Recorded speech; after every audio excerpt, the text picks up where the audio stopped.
Hello, and welcome to The Alt Left.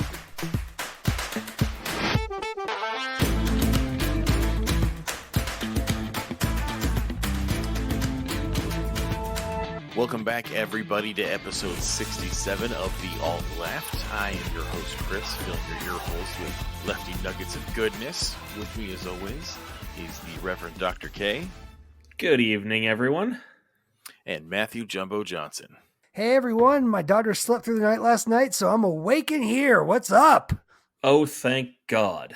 I also slept through the night last night and am also potty trained, and I feel I am not getting the recognition I deserve. Well, I mean, it's probably a little bit There we because go. both my There we kids go. beat you to it.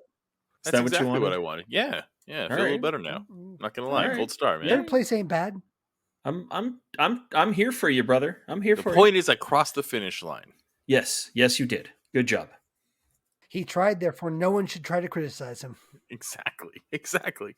But speaking of people who have tried and failed, did you hear Biden's trying to run the country still? Are you sure? No, I don't think no. that's true. Oh, there is a solid attempt happening. No, I honestly don't believe that. Okay, maybe not. It's not a solid attempt, but there is a piss poor attempt happening. Yes. Go on. Tell me more. Well, one of the things we want to talk about is specifically economic promises. If anybody remembers, Biden made quite a laundry list of very possible and good promises while he was campaigning and upon taking office. Much like Obama, he defaulted on most of them, like, closing Guantanamo Bay, ending foreign war. But what we especially got here is Biden made very specific ones, and not just like, Wait a minute. as Hold soon on, as I take hold office. on, Chris. I don't think we should do this. I think we need to change the episode because don't you know that if you criticize Biden at all, you aren't a real leftist. You're just a Russian bot. I am a So- highly This is paid true. Russian bot, sir. Yeah. Wait, you're highly getting paid to be a Russian bot? Yes, in very valuable Russian rubles. I mean, there is So- that. I didn't mean to cut Yes, you off, but the only proving that reason I wanted to Biden put has that out- done double duty, he's been able to tank 2 currencies in one term. Yeah, like a Right? pro, like a true center right corporate shill. Double fisting. And I didn't mean to cut you off, buddy. But one of the things I wanted to bring up since we did this is that we talked about Biden a lot lately, but there's a reason for it because it deserves being talked about. Because this is supposedly the best the left has to offer. This is the guy that was held up as the most progressive president of all time, as the savior, the anti-Trump, the guy that was going to bring us all back to normalcy. And in most cases, all he's done is just doubled down on right-wing bullshit. And I would actually point out that no one on the left held him up. The actual left despised Biden while he was running. And this is where the vote blue no matter who crowd comes in. And the kind of like the point you were making of if you criticize Biden, you're just a Russian bot or a Trumper, or it's that same shit. It is the same cultish mentality of the blue wave. The Democrats don't care about you. The Democrats are conservatives, and they support the banking and private prison industry and the military-industrial complex, and the same masters the Republicans do. One of them hates gay people more. That's pretty much it. And the Democrats have a coexist bumper sticker. Remember that. That's important. Yes, and the Democrats support women's rights as long as the Republicans oppose them. I guarantee you, if the GOP came out as pro-abortion tomorrow, the Democrats would pivot to family values. Oh yeah, without a doubt. Out of doubt. Do not think they are your allies. They are not. They are people who are choosing the other windsock to get your votes. We're going to focus on a few of them, but I just want them mentioned while we gloss over them. Biden now, remember he took office and he said as soon as he takes office, there's going to be $2,000 checks hitting the mail. That was a fucking lie. He sent one check. It was not $2,000 and immediately cut off aid. He has cut off unemployment. He has drastically reduced COVID aid. He is now starting to, they're looking at plans of rescinding free COVID testing. There's already some states now where they are actually charging you for COVID testing. And it's only a matter of time before vaccines are no longer free. Yeah. And again, remember, when I say free, I mean out-of-pocket expense because the American taxpayer paid for them. Operation Warp somebody's Speed, paying for them. under President, I did far more for people during COVID than Biden did Trump. use taxpayer money to pay for a vaccine. We, the people, own the development into that vaccine. Yeah. It would not have been produced without our tax money. And $1 million from Dolly Parton because she's the best person alive. Dolly Parton, 2024. Just saying. That's taxpayer funded. That should be public property. But it will absolutely fall completely to a charge from the private sector. He did also promise that he would release the IP for COVID vaccine to developing nations so they could develop their own generics, thus saving countless hundreds of thousands of lives, possibly millions. Nope, Joe Biden has no problem with them dying. Yeah, 1 year later, that still has not happened. Still has not happened, even though he campaigned on it, promised he would. Joe Biden actually doesn't give a shit about brown people or black people dying. He doesn't. The people in developing nations in South America, in the Middle East, in Africa, they do not matter. Now, if you're blonde-haired and blue-eyed from Ukraine, you matter a lot to Joe Biden. But if you've got too much melanin in your skin, your life really has absolutely no value to the Democratic Party. That is both domestic and foreign policy. So let's talk about it, right? And the big ones that he really promised, and he campaigned hard on it, was healthcare and student loan debt. The student loan debt's the one he really sunk his teeth into. I'm going to do this. We're going to forgive student loan debt. And I've got a couple numbers here. The entire outstanding federal student loan debt in this country is $1.61 trillion. Now that's a lot of money. That is a shit ton of money. I do not fault anyone for balking at $1.61 trillion just vanishing, right? That's not fucking great. I don't like that. I don't like it at all. However, just to fuck with Russia, Putin has just now, the other day, authorized another $800 million package, bringing us a total of $2 billion to Ukraine. That had no problem. Stroking a pen and getting $2 billion of aid to Ukraine with an unlimited tap below it is no problem. And again, this isn't unique either. The United States funnels an insane amount of its wealth into Saudi Arabia and Israel. Israel since 1985. Again, this is per the UN. Since 1985, the United States has provided nearly $3 billion in annual grants to Israel. They are the largest recipient of American aid from 1976 all the way to 2004, and also the largest total because since World War II, not inflation adjusted, we've given them $146 billion. Now, if you adjust for inflation, that's a shit ton more. Because $1 billion was a whole lot more 100 years ago or 80 years ago. There's a lot of people one of the first things that the right wingers will do is when they're, being racist about the border and shit like that is be like, take care of our people at home first. And so I hate that argument. But at the same point, and this is where I think at least we have a different version of that is, yes, we want to take care of our people at home. But here's where our argument comes in that it's different. I think. If your argument for not taking care of the people at home is we don't have the money, and then you turn around and spend that money on people that don't live here, that argument kind of falls flat. And that's kind of the situation we fall in is it's always worrying about the checkbook whenever it's a measure or a bill or an executive order that's actually going to help people. But it's a blank check and no questions asked whenever it's, waging war against another country, supporting regime change, supporting ongoing military coups, and, anything that is just about devastation, war, hunger, famine, beating the other countries that aren't us, that's got a blank check. But anything that we could actually fundamentally use to lift up the working class in this country, we got to be nickel and diming it.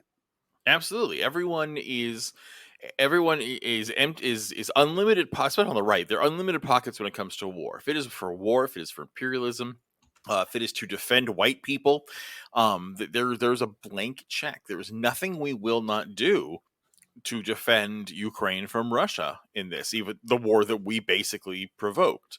But again, when it comes to foreign aid to non-white people, we come up short. You know who could really use billions of dollars in foreign aid? Somalia.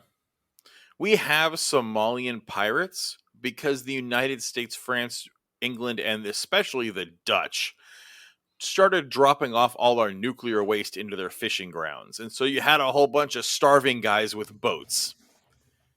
You wonder why their economy collapsed? This is why. We not only caused it, but billions of dollars in aid to build infrastructure would completely change that nation around. But there's a lot of melanin. These aren't, quote unquote, by the way, I'm quoting Western media here, they're not civilized people. They don't look like us. Blonde hair and blue eyes. Well, and because they don't provide billions and billions of dollars worth of neon to the tech industry. Well, and campaign contributions. Let's not forget and that. Campaign contributions, yes. Because, boy, I got to tell you, I really don't like the right-wing attacks on Hunter Biden as, his past drug history and all that. They are onto something with Ukraine. It is interesting that in 2014, when the United States, as Joe Biden as vice president, leads a right-wing fascist coup to overthrow the government, his son ends up as a board member on a giant Ukrainian oil firm, and he has zero experience in the sector. Now, do I think that makes Democrats or Joe Biden more corrupt than Trump or Republicans? Absolutely not. Trump was literally naming family members to the fucking cabinet. Joe Biden also used his position to give his son an executive director board in Ukraine. Before this war, Ukraine was labeled as one of the most corrupt nations in the world. And both sides have used it as that. Again, and we led a coup there. So it shouldn't be shocking what's going on here, but that's what Biden is. And people want to be like, oh, he's just standing up for them like a good dude. It's like, no, he's not. He's protecting U.S. financial interests. And he's protecting personal financial interests. And he is 100% using this to bring up his terrifyingly low poll numbers. Well, don't forget, he's also throwing a bone to the students as well, because he did extend once again the student loan payback moratorium till September now is what we have. So, shit. Yeah, I know, right? He has extended the moratorium. Which, by the way, again, I'm going to point out was Trump's. And that was Trump's. Biden didn't do that. All Biden said is, okay, don't stop the thing that Trump started. And I fucking hate giving kudos to Trump. I hate it because he's a piece of shit. But his administration did far more for Americans than Biden ever has. Yes. Yeah. Come on, man. And again, I get the $1 trillion number is scary, but even $10,000, that's the one that's been floating around, is just forgive $10,000. That would fucking help so many goddamn people. So many. And he won't even do that. Nope. Remember, the promise was 50,000. That's what he campaigned on, was forgiving 50,000. It wasn't wiping out all debt. It was, we're going to forgive $50,000 in student loan debt day one, I think is what the quote was. Yeah. Didn't happen. All of a sudden, I don't think I can do that now. And people are like, yes, you fucking can. 45.3 million borrowers that owe money to student loan debts, right, here in the United States, right? So if they forgave every single person 100%, it would be $1.54 trillion. If they were to just do the $10,000, like you were just talking about, that's only $429 billion. Now, it sounds like a huge fucking number, but that's less than a third of what it would be to wipe out everyone completely. It's doable. There's no reason why we couldn't do this. We spend trillions and trillions and trillions of dollars in our national budgets, and it's something that we could pay for. It's something we could do. Well, and not only that, that's assuming we have to pay full top dollar for it. You're telling me outstanding student loans that banks are having trouble collecting on couldn't be negotiated at half the value? No, of course they could. I mean, that's the thing, is like, we don't have to give the banks back all their money for predatory loans at high interest rates. Like, that doesn't need to happen. Well, absolutely agree with that. So part of that money is also interest and shit like that, that gets tacked on, right? Yep. So forget all your fucking interest, forget all your fucking fees and penalties and shit, just on principle. That's what we need to wipe out. Fuck everything else. You write that shit off. The banks can write that shit off. I'm sorry. I don't care about them and their fees and their interest. It's predatory anyway. Yeah. And again, we don't even pay them the full principal. I don't care about the investments of capitalists. Like, at the end of the day, like, they gave predatory loans and it's their fault. But this is the United States, and we can't let banks fail. That's scary, and that needs taxpayer bailouts. And we've shown that over and over, that we end up giving money to banks for no reason when they're not going to fail, or we end up giving money to car companies or whatever else, fucking Amazon, to go into space. Like, motherfucking Jeff Bezos doesn't need money to go to space. We gave Jeff Bezos money to buy MGM. Yeah. For He what? literally asked a grant, which was the asking price of the purchase for MGM Studios, Yeah. which he then purchased after getting his SpaceX grant for that dollar amount. Uh-huh. Again, Because Elon Musk SpaceX, is- go to Elon Musk- space. Today, Eat a Elon Musk dick, you offered to bastard. buy Twitter. Like, again, we've gone past oligarchy. We're steamrolling our way into neo-feudalism.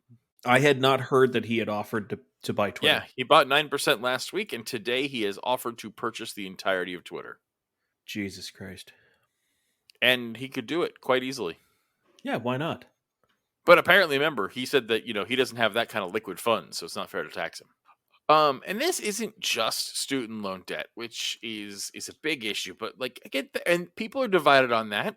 Some people think we should be helping people who are victims of predatory loans and wiping out their debts so they can live happy and good lives. And some people are heartless bastards.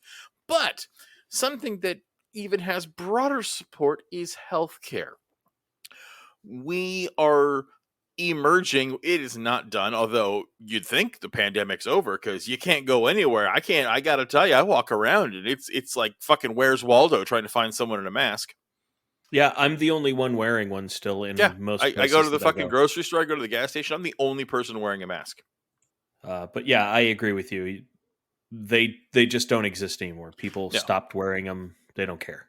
Yep, everyone got done. Well, again, whose fault is that? Joe Biden decided that it wasn't the federal government's place to force states to have mask mandates or enforce them in any way, shape, or form. And the states have repealed them, and all of our local governments, even again, and this isn't even like a Republican thing, New York, California, I mean, like, liberal bastions have completely abandoned their mask mandates, all of them, quite a while ago. And the federal guidelines for planes and trains and buses are about to expire. They got extended for, I think, for like another 4 weeks or something like that. And they'll totally lapse and we'll be done. You won't have to wear a mask on a fucking airplane anymore soon. Don't get me wrong. We have come miles in COVID. People are vaccinated and the vaccines and the treatments for it are getting much better. And COVID is now far less deadly than it used to be. But we're not fucking done. There are people with compromised immune systems. There are people who can't fucking get this. There's people who need to work. Like, I'm sorry, the pandemic is still fucking going strong. And to pull this back was ridiculous and insane. And so has not giving people health care. Again, we basically went through this century's Spanish flu, and we had the capability to, again, this isn't even like needs an act of Congress. In a state of emergency, which we were in, we're not in one anymore because, the pandemic's over and people got tired of it and, people need their hair appointments. But in a state of emergency, the president can extend Medicare to every American. Stroke of a pen. Executive order. Done. Give everyone fucking Medicare. Done. Won't do it. Absolutely will not do it. And the Democrats have actually been one of the biggest sabotagers of this, believe it or not. So there was a big study published, right? And it was actually from the Health Policy Center, right? So it's a legit one. And basically it gives the number giving Medicare for all to every single American would cost $32 trillion in 10 years. So that'd be $3.2 trillion a year. Well, that's not great. That's not good at all. That's a whole lot of money, except for currently we're spending $3.6 trillion a year and we're not insuring everyone. We're spending $3.6 trillion On cumulative healthcare. as a country, or the government is spending that? 3.6 trillion cumulative as a country. So we as a country are paying $3.6 trillion a year and only Out of insuring a pocket. portion of the population. Yes. Or we could spend $3.2 trillion a year and have every single man, woman, and child under health insurance. So everyone could pay, on average, a little bit less, and everyone could get insurance. Is what you're telling me. Absolutely. Yep. And actually, part of Alright. that study is that it's only going to go up. $48 trillion is over the next 10 years. So we're currently doing 3.6. So it's actually going to be even more, because over the next 10, Medicare for all will cost 32 trillion. What it's projected with the private industry we have now is 48 trillion. So we are literally talking $16 trillion more to keep the status quo. Yeah, once again, I'm not surprised. I'm not surprised either.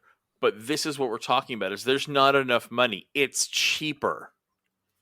It literally costs less money to give every single American single payer healthcare, which you could have done in a state of emergency during a pandemic. No, your opponents couldn't even come after you for it, especially once you show the savings. But he didn't, because the Democratic Party, again, Matt and I bring this up all the time, is fucking Cory Booker's treacherous ass. Fuck. And again, That I'm asshole. sorry, Bernie Sanders too. Bernie Sanders Yeah. goes up there and talks about cheap fucking insulin, and he talks about healthcare for all. But anytime the Democrats tell him to, he folds like a goddamn lawn chair. Ain't that the truth? Bernie Sanders, great guy, love him to death. He doesn't have a spine for the party. He will not At all. stand up to them. He will not shake the boat. Neither will fucking AOC. Neither will Ilhan Omar. I mean, the heroes of the Democratic Party, Rashida Tlaib, these people will not do actual significant change. They will not actually stand up for this. And it's because it means losing. That's the problem. Because politically speaking, in order for this to work, they would have to hamstring the Democratic Party. That's the only way it works. And they would have to do it consistently for a while.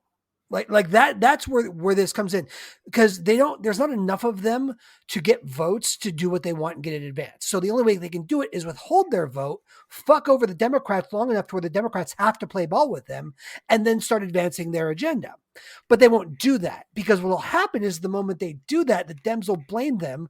The liberals will blame them too. They won't get their votes back. They won't keep getting voted in. And at least this is, I think, their mindset. I don't necessarily think this is true. This is what I think they believe. And they'll eventually lose anyway. And so they're playing the game just like Sanders is, just like all of them do, in the hopes of incremental change, which, as we've already discussed, doesn't get us anywhere. So what you're telling me is they don't have the fortitude to do what needs to be done. No. And that's the thing. There needs to be sacrificial lambs. All of them would have to risk their jobs and their careers. But you know what? You're fucking public servants. Okay.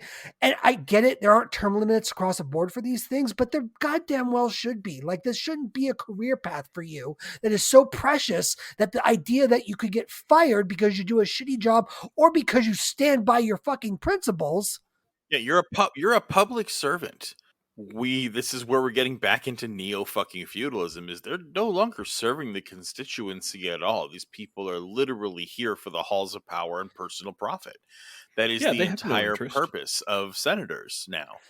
And yeah, and I'm not saying that that they shouldn't be paid well. That it's a hard job. It absolutely deserves it. But if you go into it as a career, at some point there's going to be a flip that happens where you become dependent on that career and you've got no other options. I mean, again, I'm not saying AOC has got like no chops, but she went from bartending to getting a degree to being a public servant. Where's she going to go beyond that? Like, maybe write a book or memoirs. But I say that's the thing, is I disagree. It's even worse, because she could go anywhere. She can write books all year long. She can be a paid speaker for the rest of her life. Like, AOC could retire from the Senate and just live her life via endorsements, speaking, and book deals, and Actually, be that's true. rich. Yeah. She could. I don't necessarily think some of the others could, because they're not as big in the spotlight. But again, you make a good point. You're right. I don't know. If Andrew Yang can pull a grift out of this, I think anyone on the squad can. There's plenty of opportunity for anyone that gains any kind of notoriety based on political interest. And here's the thing, I would even, now that I'm thinking about it, we're having this discussion, like I would say being not elected again because you stood by your principles would arguably get you even more clout, especially among your base, because here's the thing, that's what you were elected to fucking do. Look at Stacey Abrams. Stacey Abrams became a household name by not getting elected. Yep. Yeah. Bernie Sanders became a household name by losing a presidential election. Like, Yeah. I'm sorry, losing your job can bring you just as much fame. And here's the thing, I don't even care if they get fucking fame, because you know what AOC can do? Go back to working. Like, Yeah. I don't care. I don't have the need to find a way for you to continue your fucking grift. I don't care. You don't need to be rich. You don't need a public politician's salary. All the rest of us are fucking making do, working our jobs as best we can. You can fucking join us. Well, and that's the thing too. It's like, I'd support you more if you have Yeah. principled. I would not give a damn if I vote, like, let's say AOC ran like for something significant, got it. Like, let's just say, like, I'll say president, like, not that it's going to happen, but let's say she got it. And let's say for the first 4 years, she fucking went head to toe. She cleaned house. She did everything she should, and every side, like Republican and Democrat, went fucking after her. I'd still vote for her because she stood by her fucking principles. I don't care if shit libs and right wingers don't like you. I care that you do what I elect you to fucking do. And unfortunately, I do agree with you, Chris.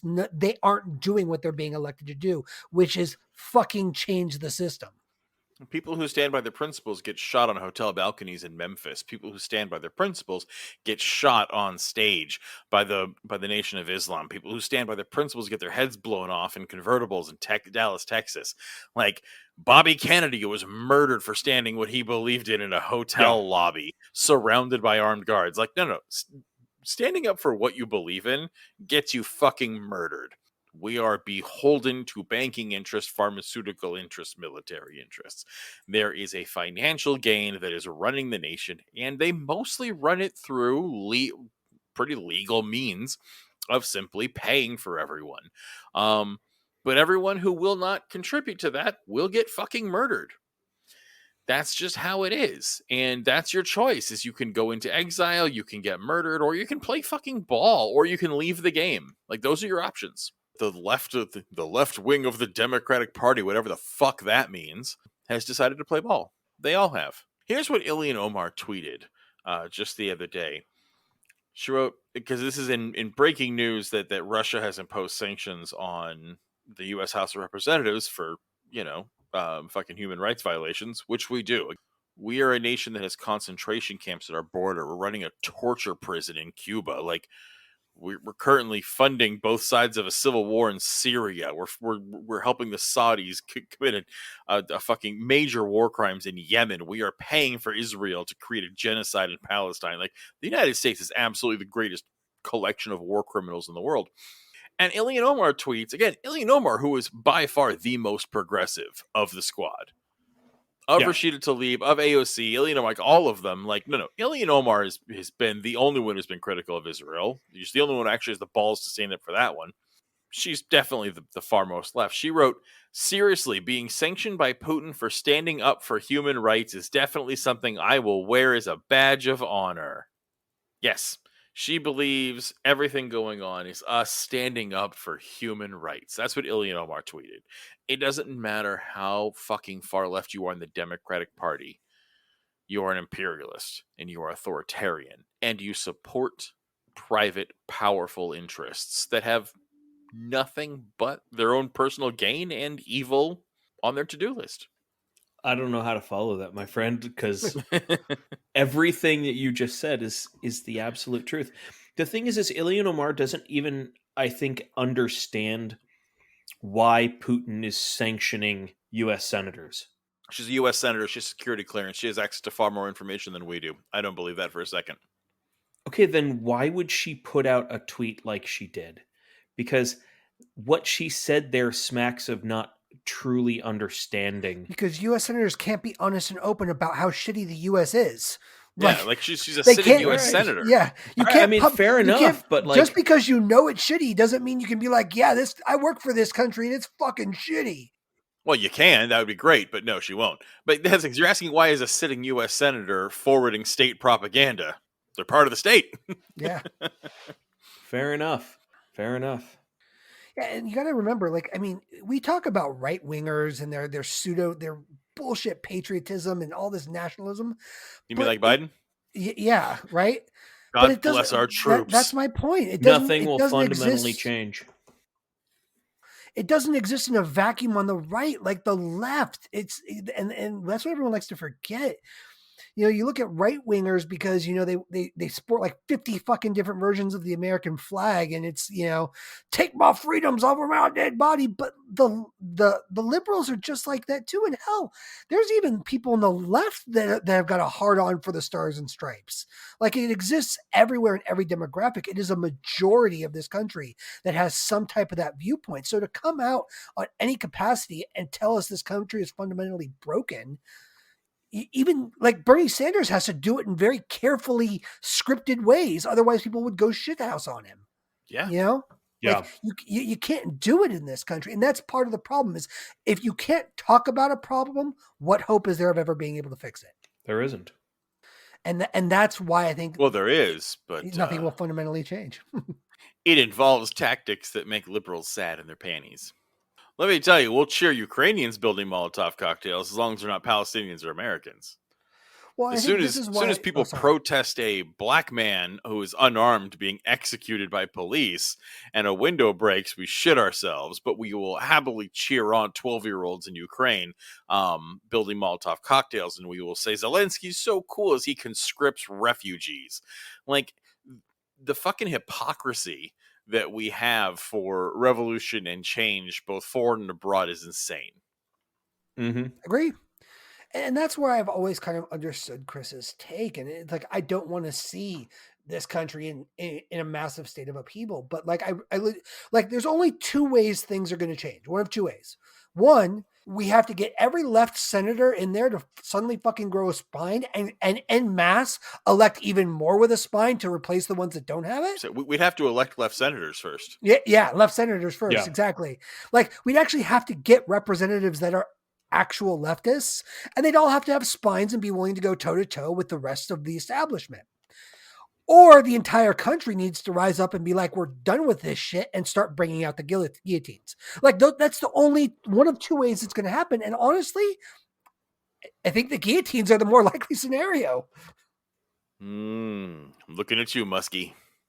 Yeah, they are, though. That is where we're going. It is the only reset, and we can go ahead and just keep pushing the goalpost back further and further. The farther the disparity goes between the rich and the poor, those with food and those who are starving. Yeah, there's that meme of, like, you know, the Lego is the best description of how militarized the U.S. police system has come in the last 60 years. And you've all seen that meme where it's a happy Andy Griffith cop in the first one. By the end of it, he's wearing fucking riot gear and grimacing at you. Yep.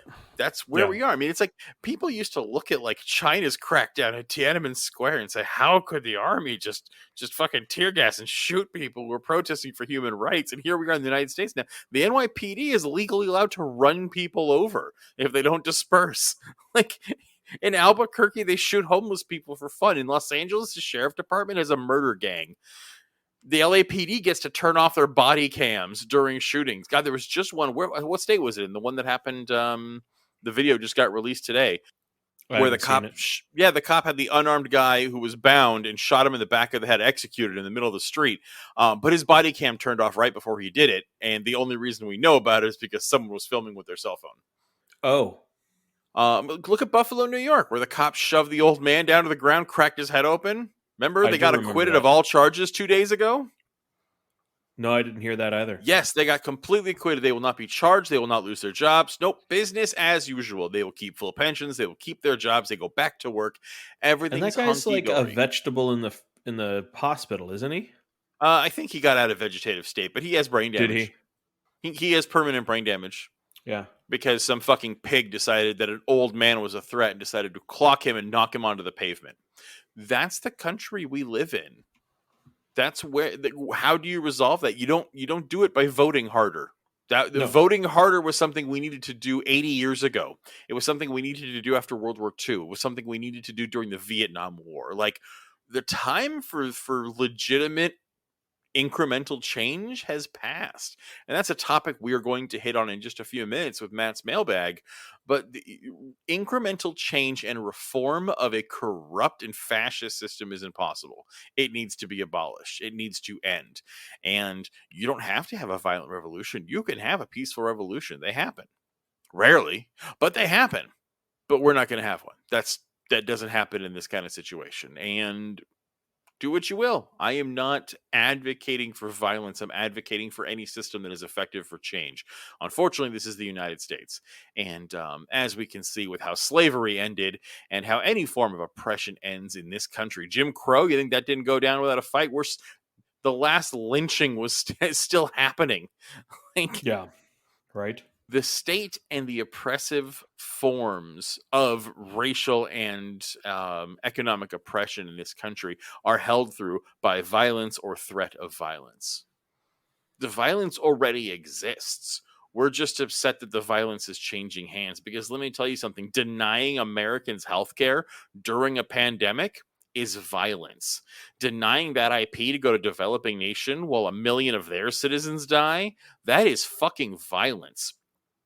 Picking a fight between Ukraine and Russia and trying to get them into NATO and forcing this conflict and then sending over rocket launchers, that's violence. Bombing the shit out of Yemen with Saudi Arabia, violence. Funding a genocide in Palestine, violence. Incarcerating an entire majority of a racial population in this country and putting them in prisons that the UN has declared are human rights violations, that is violence. Keeping a torture facility is violence. Keeping concentration camps is violence.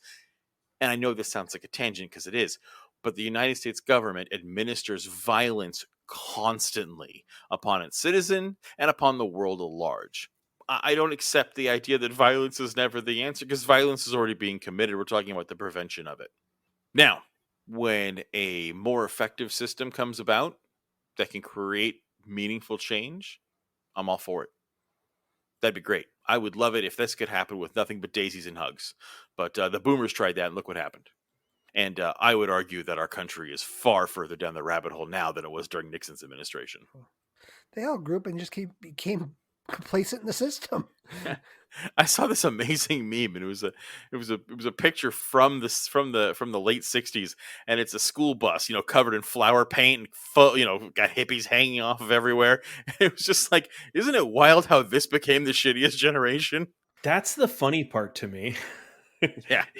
is all of those peace, hippie, free love boomers turned into like the worst people ever.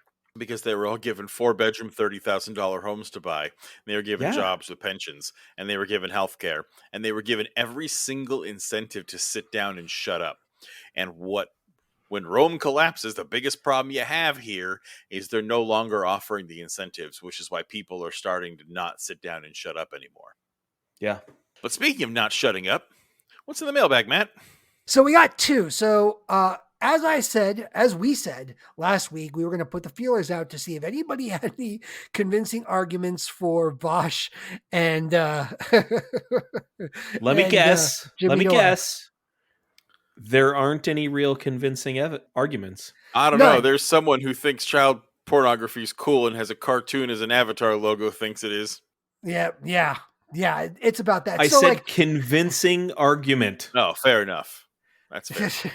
So we got one for defending Jimmy Dore, which is basically, it wasn't even an offense. She was just like, I can't believe people are just getting so upset at people just trying to talk. We can't even have people talk to each other anymore without the world getting mad. Yeah, it's a bad thing to platform white nationalists. Andrew Yang, is that you? Yeah, Quit saying ignorant shit, and we'll let you talk. And that ended real quick. Like it was that, and then she was trying to defend his anti-vax stance as not right-winger. And I'm just like, oh, so it's a leftist viewpoint that vaccines are terrible and mandates are awful, and we should all just, be free. That's the leftist viewpoint. A centrist, buddy. Yeah. So that was good. But oh man, and this is like, we're recording this on Thursday the 14th for those of you listening. As we speak on our Twitter right now, there is a dude just, I mean, bending over backwards to just defend pedophilia. And it's pretty good because actually right as we're recording this, he fully admits that he's just not familiar with like half of Vosh's things, but still making the argument that they're not defending pedophilia or pro pedophilia. Yeah, the Twitter thread has been interesting. And again, it's the arguments we predicted. It is the out of context. It's like these are like 2 minutes of him going on a rant about child porn should be illegal. We should lower the age of consent. And it's, again, you can take one person's statement out of context, sure. If they are constantly saying the same things over and over again, especially when they are addressing their earlier comments and doubling down on them, this is a pattern of behavior. And if someone has that, again, if it looks like a pig, it smells like a pig, walks like a pig, it talks like a pig, it's probably a pig. I'll take Sacred Cow for $600, Alex. Yeah, no shit. Well, it boils. I've seen three main arguments come out of this. The one we knew the most was coming was it's out of context. First of all, no, it's not.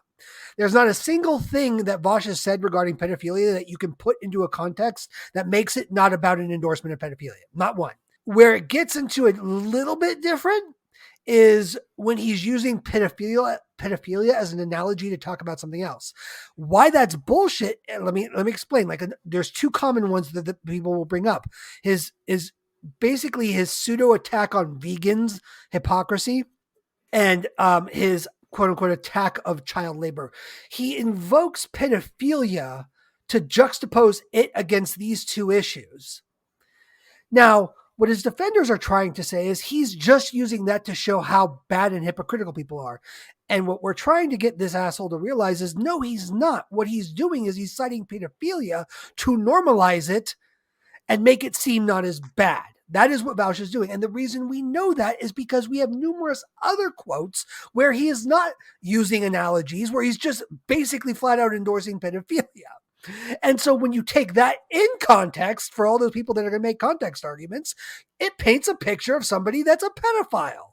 Well, and it's kind of this like reverse straw man argument. Yeah. Where instead of making up an argument, he's using an existing argument to quasi defend something that was never part of the conversation. He is taking the argument at hand. And it's the most interesting use of an inside out logical fallacy I've ever seen. But yeah, it's a fucking anti straw man argument where he's reversing it, where he's taking the argument at hand to say like, and that's why pedophilia is not so bad, right, guys? Well, and here's the thing: he's not even making it that bold. Like, I get where people are misunderstanding, but here's the thing. You can attack the hypocrisy of vegans who lambast meat eaters, but then turn around and buy products and do other things that cause harm to animals. Like, you can do that 100% cohesively and well without ever mentioning pedophilia. Yeah, I don't know where yelling at a vegan has have naked children involved. Right? You can go after child labor laws and how it's bad to support those with, again, never once bringing up child porn.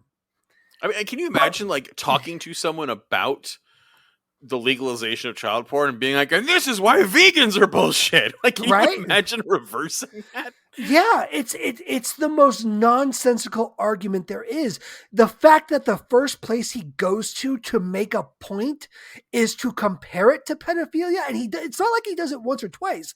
This is a consistent thing he does out of the blue. Like, pedophilia is just thrown out there, or child porn or something of that like. He will throw into these arguments, and it's done under the guise of like, I'm trying to get you to realize how people are you know, there's hypocrisy here and they don't treat it as seriously and they should. But really what he's doing is just trying to make a good argument for why child porn is okay. You know, and that's and people have bent over backwards to defend him. And again, I know why you're doing it. You found a guy that had a take on something that you really liked, and then you started listening to him. And then you found more takes that he had that you didn't like. And because he's making what you think are reasonable arguments, you think he's a good dude. But then somebody comes out and says, no, that's a fucking horrible dude, but you're already balls deep into him now. So you got two choices. Have a little egg on your face, realize you were wrong, and turn tail, or double down and tell everyone they've got the fucking problem. And that's what Vouch's supporters are doing. Cognitive dissonance is a hell of a drug, buddy. It is. Mm-hmm. It is. But it's just like, even in these arguments, they'll admit to not being familiar with most of the shit he says. And then when presented of it, still try to make it out of context argument. Like, that's what blows me away about this. It's fucking insane. And that's what this guy's doing. And that's what everybody that defends Vouch does. And again, the same thing for Jimmy Dore. Like, they will bend over backwards to try and excuse white nationalism by not even saying whether he was wrong or right to do it, just getting mad at the person who brings it up as if they're the ones with the problem because he decided to talk to someone. No, he wasn't just bringing on some rando right-winger to discuss the intricacies of small government. He brought on a white nationalist to try to make him look good to leftists. That's literally, and that's his stated goal. Like, he wants right-wing extremism to appeal to the left because he thinks there's common ground. He said that, not me. That is his stated intent.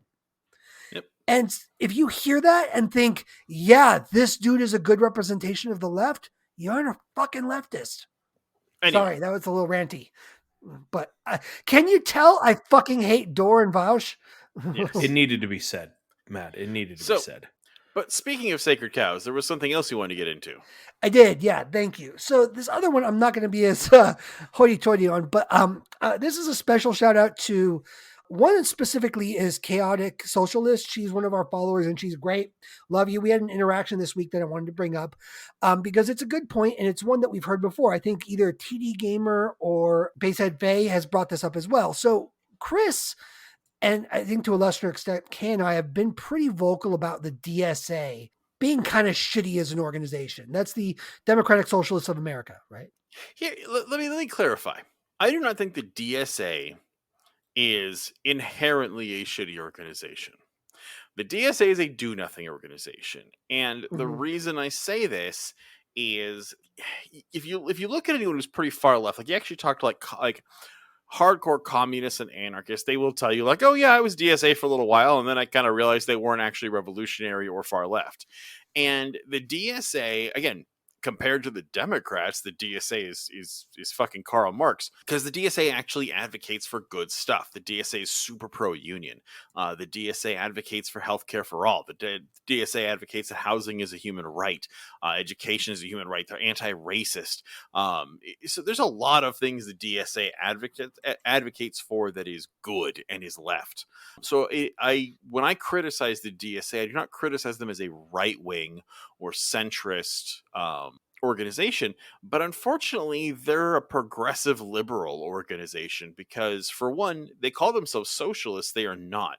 I actually hate the socialist word in democratic socialists because that's not what socialism is. Socialism is the workers owning the means of production, and the DSA does not advocate for that. The DSA advocates for reform, for massive reform, but they do not believe in the taking away of private property from capitalists and redistribution among the working class. That is not what they advocate for. There are people in the DSA who advocate for that and think that, but that is not their platform. And so they are not socialists. They are kind of what the Europeans would consider liberals, but by their standards. And again, that has a place, but that's what it is. And so when I hear the DSA is the most effective leftist org there is, it's like they're not. And I think that was, our listener who piped in, who we were talking with on Twitter. I think what they were advocating for was like, this is an organization that does a lot of good. I think it's bullshit that you would criticize them so hard. This is why. It's because they take the mantle of reform, which is ultimately ineffective, and they take a lot of funding and clout for work they don't do. And in fact, the DSA is fractured. It's chapter based. So what happens to the DSA LA has nothing to do with what happens in DSA Milwaukee. What DSA Miami does is nothing to do with what DSA New York does, right? These are and then that's a good thing. You want your chapter separate if you're going to run any kind of leftist org. It helps limit government intrusion, which again, here's the thing. The DSA is so big, there is no way it is absolutely not run by the federal government at this point. That's just what happens. And she even made the good point that CPUSA is total hot garbage. Yes, it is. CPUSA is a state asset at this point. Do not look into CPUSA. They are completely infiltrated by the FBI. And that thing, that is not because the Communist Party USA started off evil. No, they were started off being funded by Russians. And DSA is started off by well-meaning people. But if a leftist org gets too powerful, it will be corrupted by the federal government. That's the job of the CIA and the FBI.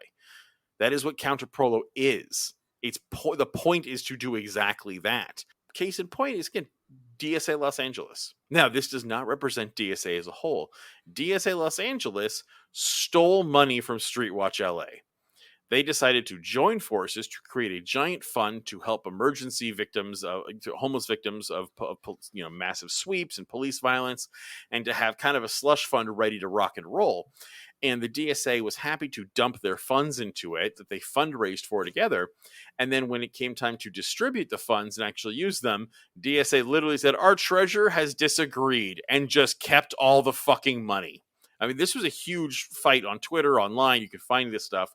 DSA LA just absolutely 100% hands down stole money from a more effective 501c3 to help the homeless. They just decided to keep the fucking money. Now, does this mean that all chapters across the country are guilty of it? Absolutely not.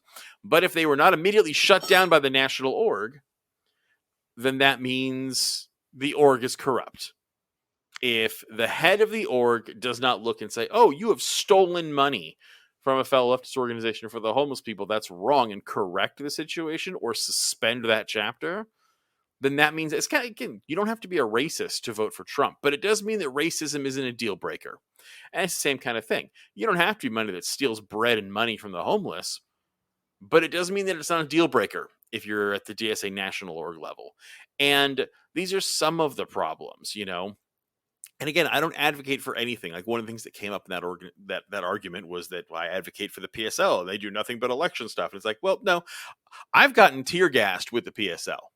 Okay, I have done direct action. I fought Nazis with the PSL. The DSA does not do that. The DSA shows up, gets a photo up, and leaves while everything is safe. You will not find the DSA, at least here in California, doing anything that could be involved in an unlawful assembly.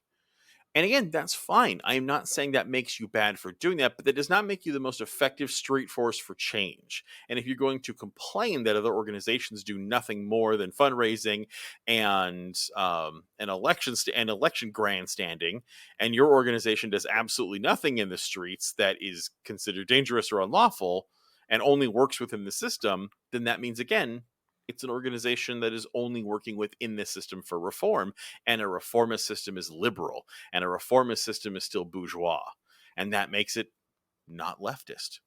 That, I know that was a ramble, but that is my entire point on why I do not support the DSA. That does not mean I do not support people in the DSA, and I do not believe that the people who make up the Democratic Socialist America are not people who are fighting for leftist change. The organization as a whole I am not a fan of. The people in it, still good people. Yeah, and just for context, just so everyone knows what this was about. So, like, we've out of context, like I said many times. I think we've shit on the DSA a little bit, and Canuck Socialist, I believe, is a member at her local chapter. And I said, I think either Basehead Faye or TD Gamer are members in their local chapter, and they had positive things to say. Both times, like, I think we mentioned it in 2 different episodes, and each time we had one of them message us and be like, hey, we think this is a pretty good thing. And so, since a couple of people that listen to us are bringing it up, we just this kind of became kind of a back and forth on Twitter. And, I don't know, it just kind of abruptly ended. So I wasn't sure if, she took it personally or if she just stopped responding because she didn't want to get a fight or what. But I did want to bring it up because she did bring up valid points. And I think what was being missed in that is that it's a similar argument to what we make for the people that defend like Vaush and Jimmy Dore. Now, I'm not putting the DSA in the same camp as them by any means. However, the thing that's started this is, I believe, the Boston chapter was hosting an event that they invited Vaush to attend. And Chris had posted it up on Twitter, and that's kind of where this started, is because she mentioned that, it wasn't fair to rag on the DSA. And I would argue that if you are going to, be involved in politics, it is always fair to criticize institutions, especially institutions that are positioning themselves as being on your political side. Those are the ones that deserve the most scrutiny because they are oftentimes the most insidious. Like Chris said, this isn't about the individuals that attend these, but that chapter alone is giving a platform to a pedophile. And they're giving a platform to a pedophile on the premise that he is a war supporter because of all the money he's raised for Ukraine, and they are holding that up as a good thing. So this guy who screams about NATO and about killing and about sending weapons and about NATO superiority. I mean, Vaush is pedophilia aside, he's a fucking state asset. Yeah, the pedophilia is the one I focus on because to me, that alone should be the fucking deal breaker. Like the moment you realize, oh shit, this guy's is a fucking pedo, like it doesn't matter how many other shit takes he has. That should be the one that ends it. But yeah, like the pedophilia isn't his only shit take. We discussed that in the last But especially episode. in a panel of socialists, Yes. Someone who has a capitalist imperialist take has no place being given a platform there. And again, this single-handedly does not make the DSA bad. It is an example of the problem with the DSA. And again, the only way to correct that is through harsh criticism. Because if the Boston chapter of the DSA does not get nailed to the wall for hosting Vaush, giving him a platform, what is to stop them from doing it again? And that goes for any political platform, no matter who we like, don't like, left, right, doesn't matter. The only way to change your political affiliation and the org that you hold up as right is to criticize them publicly for the things they do wrong. That is the only way you change it. Yeah, and to Chaotic Socialist's original point, it also doesn't mean that your individual chapter that you attend isn't fucking phenomenal and exactly the kind of chapter that the DSA as a whole should be. There are some chapters of the DSA that have literally chained themselves to machinery and fought for unions' rights, and that's fucking based. That's awesome. That is the kind of shit they should be doing. That's great. I applaud the good things they do, but we can applaud the good things and criticize the bad. Agreed. And the last reason I wanted to mention why I specifically wanted to talk about this is because I like it when we get challenged by our listeners. I do, because it keeps us on our toes. I think that was a good interaction. I like that you stood up for it. I wish the conversation had kept going, but I also don't hope you don't feel like we were attacking you personally or anything like that as well, because it was a good discussion. And I think these discussions are important if we're gonna call ourselves leftists. I think these are the types of things that keep us separated from the hive mind that is the right. The only way this works is the thing that separates the left from the right is the ability to engage in debate and have different opinions and fight about them. That's the good thing. So no, you challenge us all you want. Keep it up, comrade. Yep, agreed. And that's all I got. And that's going to be where we leave it. So thanks for joining us on this one. Trust me, it will not be the last time we go after both Biden and U.S. foreign policy, because they are both century-old hot garbage. All of them. So we're going to keep dragging them. We'll be here with a different topic next week, though. I promise it won't be just why Biden sucks about Ukraine. Well, unless something terrible happens. So, knock on wood. Who knows? But we will be here next week, all three of us. We love you. Thanks for sticking around. And until then, take care of yourselves, kids. Take care of each other. And remember, the revolution is you.